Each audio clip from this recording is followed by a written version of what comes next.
माओवादी विचारसरणी विनाशाचं द्योतक असून या विचारसरणीपासून मुक्तता मिळवणं ही देशाची तातडीची गरज असल्याचं केंद्रीय गृहमंत्री अमित शहा यांनी म्हटलं आहे।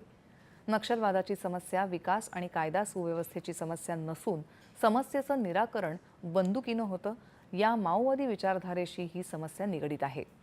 Chhattisgarh at 25 shifting the lens या पुस्तकावर आयोजित राष्ट्रीय परिषदेत ते आज बोलत होते। सर्व नक्षलवाद्यांनी शस्त्रास्त्रांचा त्याग करावा।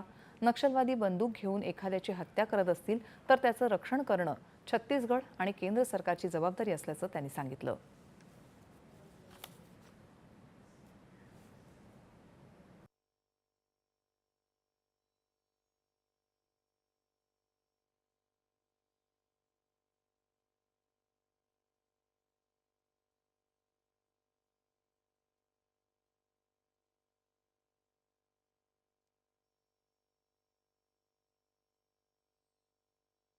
आइडियोलॉजी है, ये विचारधारा जो है,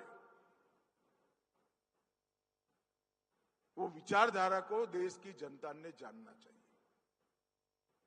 जहां कम्युनिस्ट शासन में रहे वहां विकास नहीं कर पाए और जहां ट्राइबल का कल्याण की बात कर कर हथियार पकड़ा दिए वहां भी अंधकार फैला दिए। ये विचारधारा ही विनाश की द्योतक विचारधारा है और बहुत इमीडिएट रिक्वायरमेंट है देश की कि विचारधारा से निजात पाले देश। बस्तरला नक्षलवादाच्या समस्येनं ग्रासलं नसतं तर खनिज संपदेनं संपन्न असा हा भाग देशाचा सर्वात विकसित भाग बनला असता असंही ते म्हणाले। दरम्यान गृहमंत्र्यांनी रायपूर इथं छत्तीसगड सरकार आणि अधिकाऱ्यांसोबत नक्षलविरोधी कारवायांसंदर्भात आज आढावा बैठक घेतली।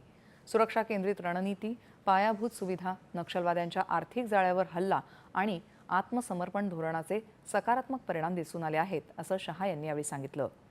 येत्या 31 मार्चपूर्वी देशातील नक्षलवाद पूर्णपणे संपुष्टात येईल असा पुनरुच्चार त्यांनी केला।